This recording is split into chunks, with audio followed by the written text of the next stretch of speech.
Good morning. So, I want to talk about the placebo effect. We all know the placebo effect, I'm sure. And I'll tell you about one of my early experiences in my life of the placebo effect. I would have been about 10, I suppose. Yeah, 10 years old. And every Christmas... Oh, hang on a sec. Let's go see my dog. Ma ร็วๆ มาเร็วๆ เสื้อดับวันนี้ซื้อตากให้มันกินมันอ้วนมากโอ้โหมันอ้วนมากเป็นอะไรนะ Big Girl มาเท่ากับหอกแต่ตัวนี่อ้วนมันหมูเลยมันทำมันแล้วมันอ้วนได้กินตากนั่น So she gets to eat some liver. One more. She likes this. น้ำหนาไม้ลูกไม้โอ้ยอย่าตะกะนะนี่ตะกะมือหมานี่หมดเร็วครับ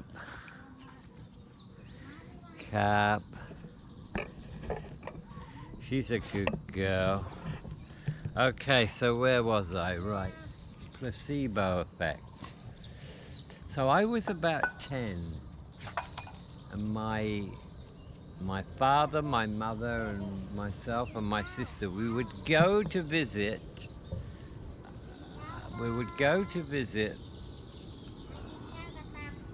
my father's younger brother's family in Hertfordshire. So it was about a 2-hour drive, I suppose. We would go there maybe Christmas Eve, and we'd stay right through to New Year's Day. It was a great experience for me, you know. Sixpences in the Christmas pudding and opening all the gifts around the tree and all that kind of stuff. And my Uncle Ron, he was a bit of a fearsome guy actually, ex-army, ex-sergeant major, but he had a good heart, you know, but he was a bit wary of me. Anyway, I had car sickness. I couldn't sit in a car for longer than 5 minutes without throwing up. It really was that bad. So as we're getting ready this particular year to go home, you know, I'm facing the prospect of a 2-hour car drive, you know, and so, I mean, my mother and my father were well aware of it. Mother always had some plastic bags in her bag, and we'd have to stop 7 or 8 times in a 2-hour trip, and it would be an uncomfortable experience for me. And as we're loading the car up, suddenly my Uncle Ron comes out. He said, "Young lad, follow me. I want to talk to you." And I thought, oh my God, what have I done? He's found something that I've done. I was terrified of the guy.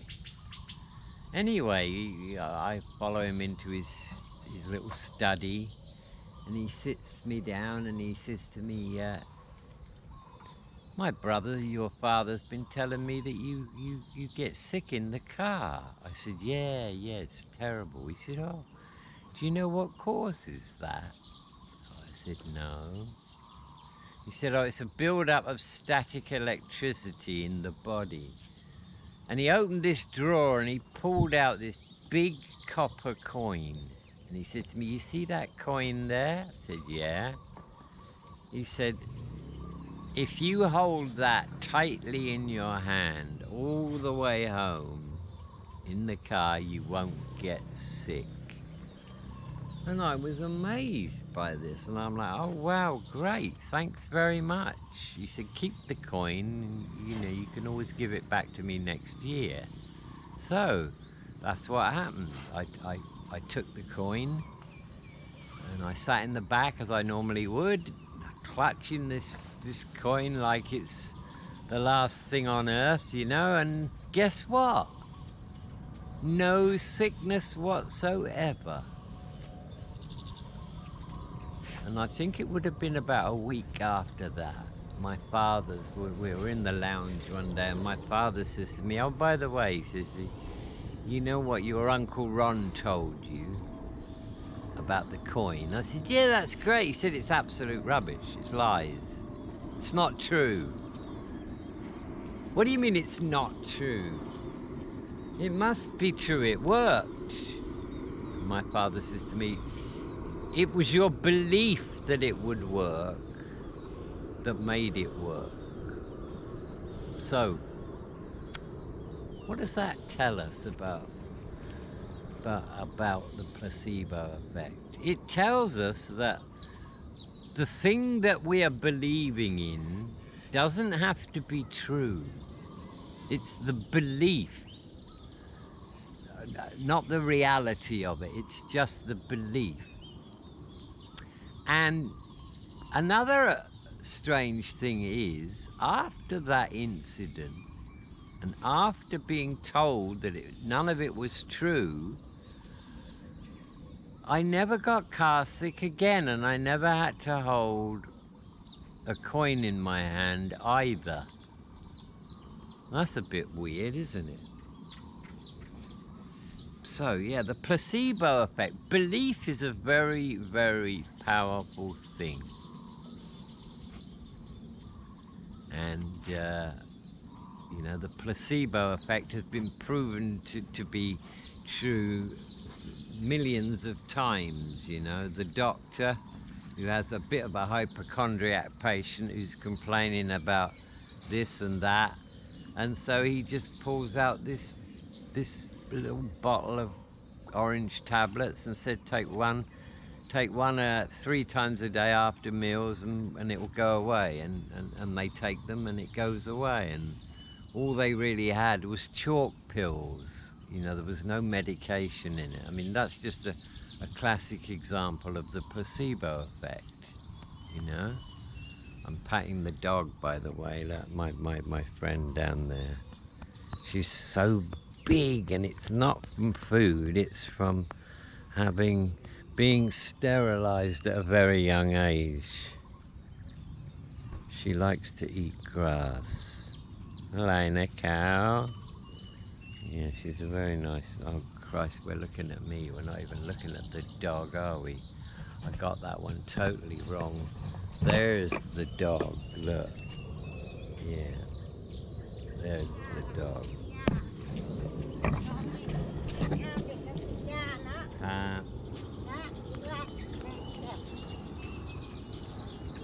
So yeah, if you believe in something and you do let's say you set yourself a goal and you believe you're going to achieve it, then that goes some way towards making that a reality. Obviously, you've got to go out there and do all the other things that one would do action-wise in order to make that event happen, but we're touching on the laws of attraction here. But just sticking with the placebo effect, you know, it really is quite amazing. And it goes along with quantum physics, actually. You know, the double slit experiment, the fact that the outcome of the experiments actually changes if it is observed. You know, what that means is, basically what it means is, the only time particles exist is when they are observed. That's quite hard to get your head around. Basically, that's what it is. It's a little bit like a computer game whereby the computer only renders what the player can see. So if no conscious agents, and when I say conscious agents, I mean anything with consciousness, if no conscious agents are looking at a tree, then that tree doesn't exist. It's in a wave form of probability, possibility. And it only exists when it's observed by a conscious agent. That much quantum physics has established. So that's kind of pretty amazing too. That's pretty amazing. Yeah.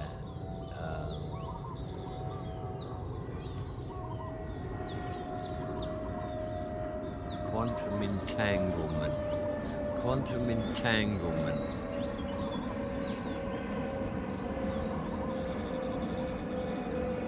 No, I won't be talking about quantum entanglement now. I shall just sit here for a while and yeah, so the placebo effect. Okay. There's something else I want to talk about now, right? Which is the lump on my arm. Yeah, now this is the truth I'm giving you here. You know, I am the toothless truth teller, so I'm telling you the truth. I had a lump on my arm, on my inner forearm, just below my wrist. The size, half the size of a golf ball, and it had been there for at least 10 years. It didn't hurt, it just was like soft and gooey, you know, just like a growth. And I never really thought about it at all. And then one morning, this would be about 2 years ago, I woke up in the morning, and without even thinking about it, I said to my wife, I'm going to remove that lump on my arm just with the power of thought. She raised her eyebrows, but in all fairness to her, she didn't dispute this. She knows all about the power of the mind. She does indeed. So I then go on to tell both of my sons that I'm going to do this. And I remember thinking, well, where did this thought come from, you know? I didn't dream about it. I just woke up one morning and there I had this thought. Now, my good friend Guy, who I play snooker with and I've known for probably 20 years, he was the only person I had any contact with outside of the family 2 years ago. I've become a hermit. So he was around my house that very same day, later on in that day, and I pointed to my lump on my arm, which he obviously knew was there, and I said, you know what? I'm going to get rid of this just with the power of thought. And so that's what I did. How did I do it? Right, what I used to do was I'd lay down in a quiet room, you know, in the bedroom there with a minimum light, and I'd close my eyes and I'd get into a meditative state, and then I would see in my mind's eye a deep, deep blue laser light, and I would see it coming across the bed, and I would make it go around that lump on my arm, and I would be seeing this with my eyes shut. I'd be seeing this, and I'd hold it there for as long as I could, you know, and I would do this, I think 20 minutes a day for the first 10 days, and it started to get smaller. Then I noticed that I was actually generating heat. When I'd finished doing it, when I touched the lump on my arm, it was actually hot. And I then one evening, as a test, laid there holding hands with my wife, and I got this blue laser light to come on our hands, our joined hands. And after 5 minutes, she had to take her hand away because it was too hot. Anyway, after 18 days, the lump had totally vanished, never to be seen again. And my son Jerry, he's quite happy about coming on the channel, so we might get to see Jerry soon. And certainly my friend Guy said he's quite happy to sit down and tell you all about the lump on the arm and what I said and what happened. You know, I didn't do anything except the visualization, the healing light. And it took 18 days and it disappeared.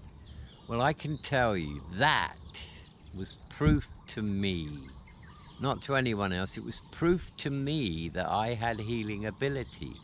So I started to do it on my dog when he was sick, and it worked on him.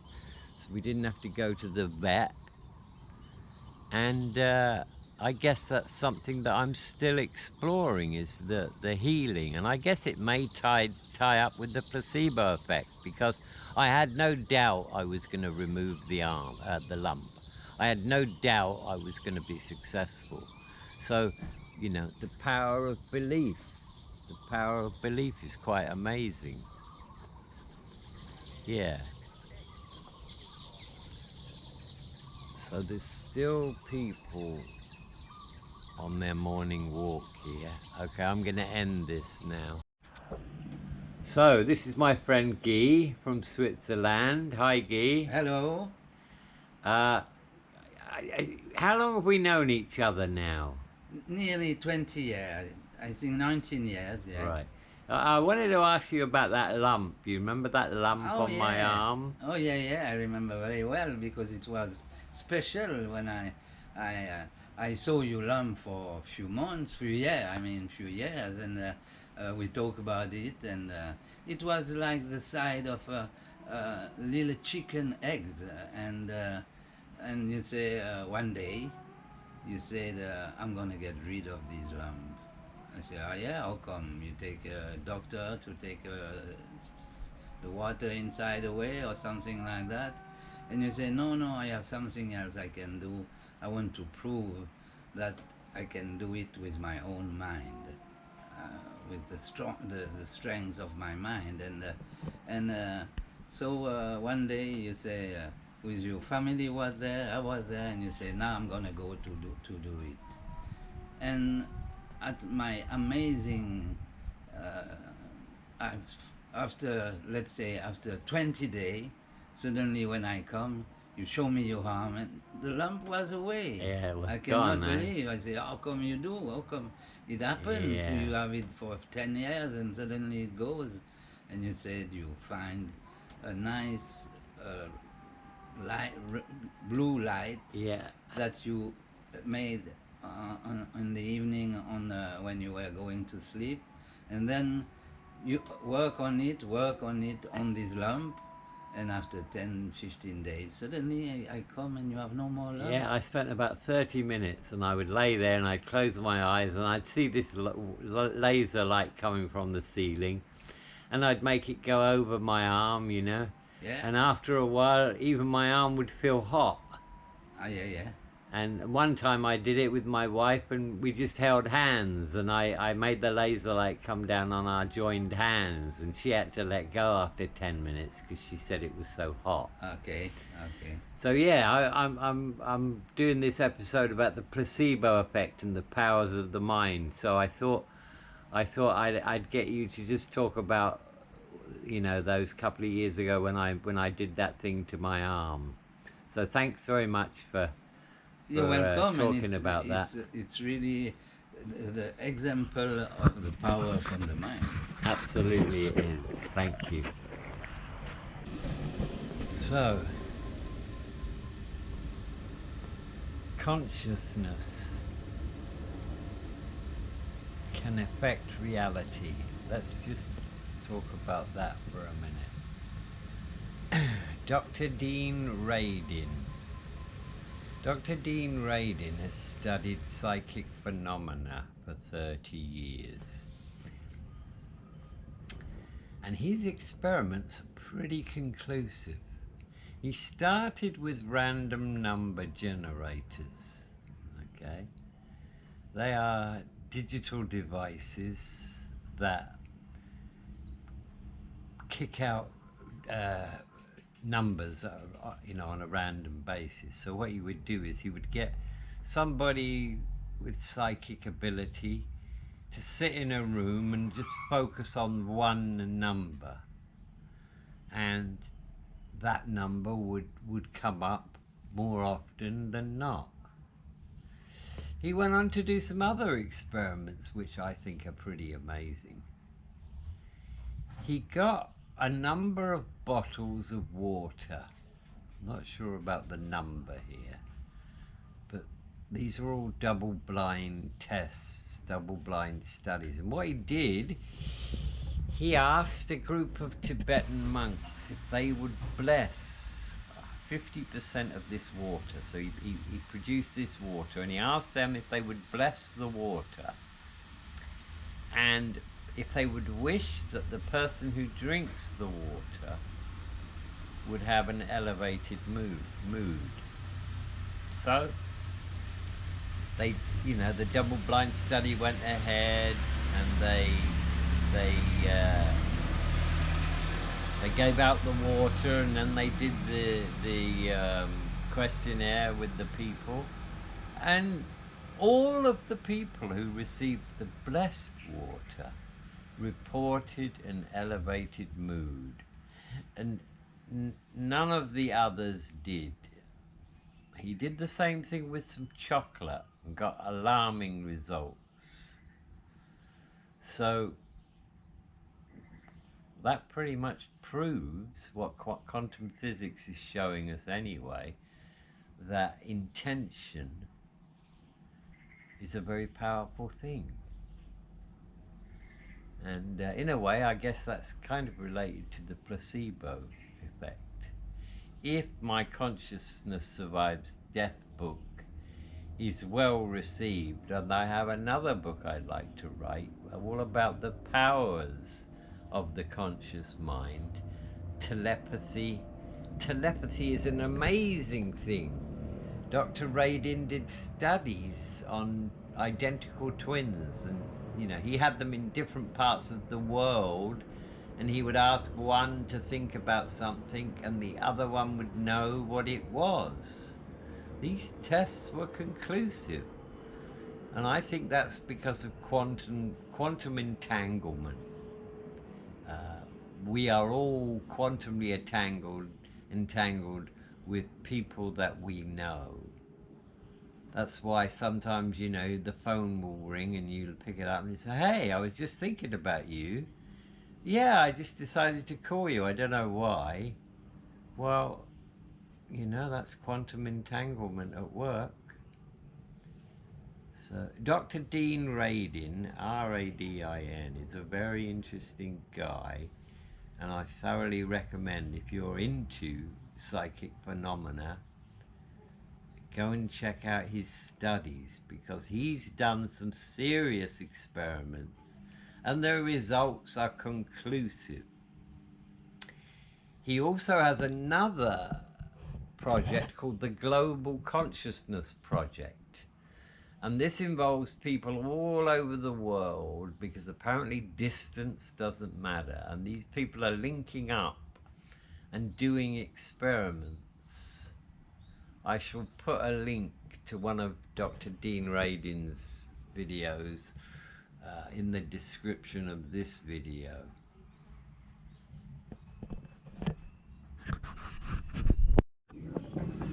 So, 6:30 in the morning. The power of the mind, eh? The placebo effect. Well, as you've heard about my experience with removing the lump and fixing my dog, I'm on a journey. You know, I'm proving this kind of stuff to myself. And I've got an up-and-coming experiment. A guy I've known for many years who lives on the other side of the world. We're going to try and see if we can be telepathic.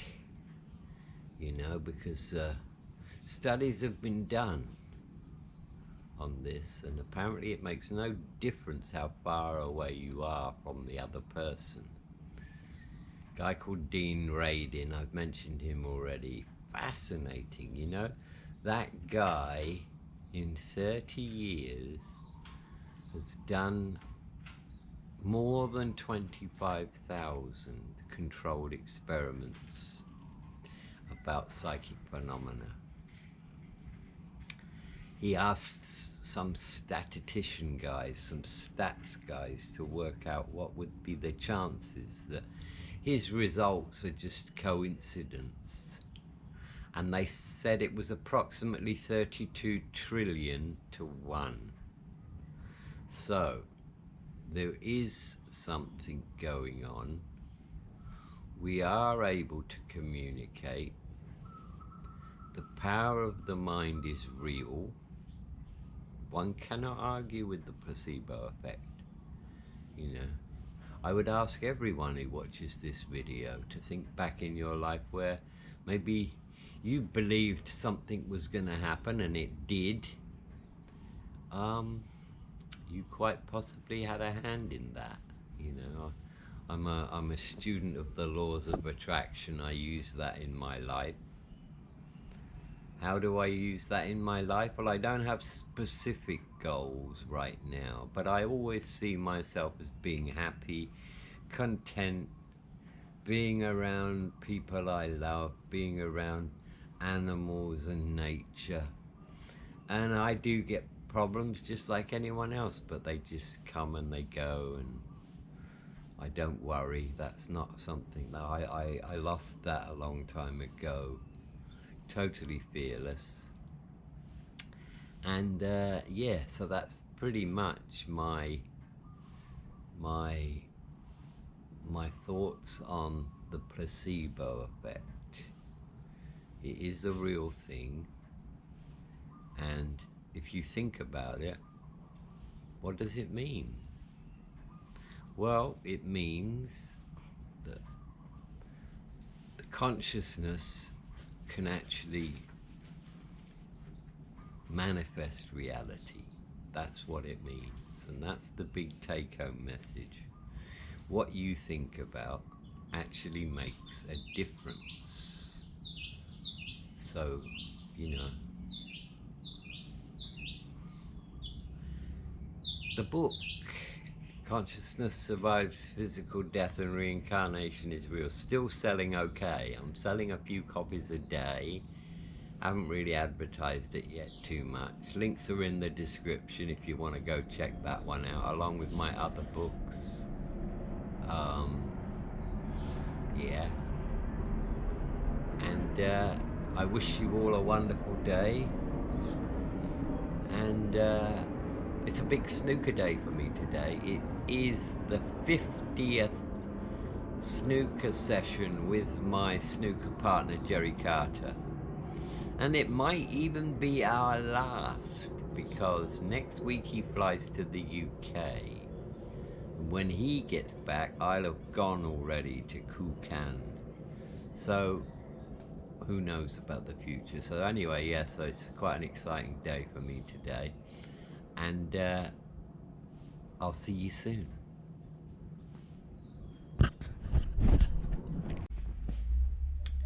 An interesting travel anecdote. Way back, probably late 70s, on the island of Crete, and I met a couple of really good Spanish guys. Nice guys they were. So, you know, whenever we'd get a couple of days off, we'd go to the nearest tourist town, you know, and have a few drinks and have a good time. And we're in this bar there one day, and we come and outside there's this blonde girl crying her eyes out, sitting on a wall, you know. So I go over there, go, hey, what's wrong? Oh, I've had my bag stolen and all my money's in it and everything, and I don't know what I'm gonna do. So I get the other two guys and we sit down with her, and I think we got money together, and we gave her about $75, I think. Bought her a drink, and she left with a big smile on her face. We just felt pretty good, you know, helping somebody out, helping a fellow traveller out. couple of months later, I'm with the same two guys, but we're on the other side of the island of Crete. In a bar, having a few drinks, and who do we see? Crying, sitting there crying all on her own? Yes, it was her. So all of a sudden she was really shocked to see us, three of us, you know.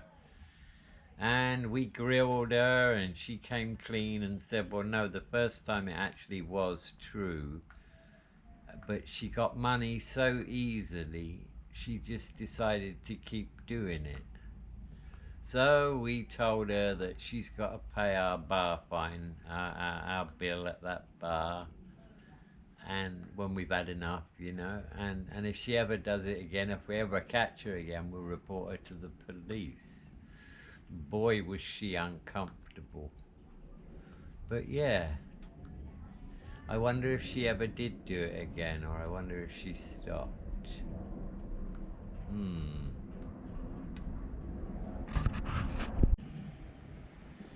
Got a little cat here with me there, you see. Another interesting travel story from around about the same time. Crete. I hooked up with about 5 Bulgarian guys, and they couldn't speak much English, but they picked tomatoes really well. And we used to go into this little tavern and drink their wine, you know, and jump off the pier into the water, and we had a camp. It was about 2 kilometers down the beach where we lived, and it was we made it out of we slung some canvas over a big tree, and we had it all okay there, and our sleeping bags were there, and nobody bothered us, you know. And we'd been at this bar drinking one night and having a great time, and we started to walk back, and we're all really drunk, you know, and we're walking on the road, not the beach, and there's a building. It's not finished. It's just like four stories of just concrete pillars and floors. There's no walls on it, and they just stopped building, you know. And this is really late at night, and there's no lights. So we all end up sitting on the roof smoking cigarettes. And I remember laying back looking at the stars, and I mean the stars were just unbelievable. And I drifted off into my drunken slumber, you know, and suddenly I'm woken up with all these lights flashing in my eyes, and I can hear all these Greek guys getting upset and shouting, and they got me up, and they got the other guys up, and they brought us down, and they took us into this other room, and then we find out that one of those guys fell off the top floor where we were and landed on a pile of bricks, dead.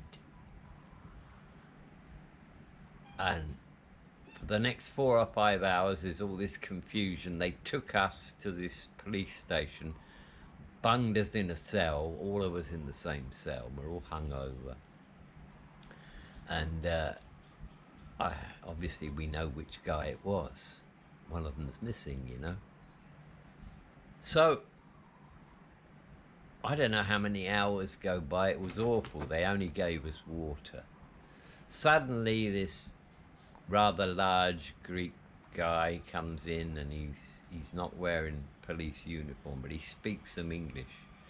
And he said, "Oh boy, you guys are lucky." He went on to explain that the poor chap who fell onto the bricks, his fly was undone and his wiener was hanging out. So the police deduced that we'd all crashed on the roof, on the top floor. He'd woken up, decided to take a pee, and walked straight off the edge of the building. A terrible thing. Boy, were we relieved that we weren't going to be arrested and charged with anything. But yeah, it was a pretty shocking incident, and just goes to show what alcohol can do to you, you know. There's been many occasions, I have to be honest, many occasions in my life where I've been extremely lucky. I've had lots of road accidents, traffic accidents in cars and on fast bikes, and it's always been when alcohol's involved. I'm a very good driver, but when I've had a lot to drink, I don't do it anymore. I gave that up years ago, because it's terribly irresponsible, and I do know that. So anyway, yeah, just another anecdote there at the end. I'll be uploading this shortly, so let me know in the comments what you think so far, and please do ponder the placebo effect and what it actually means.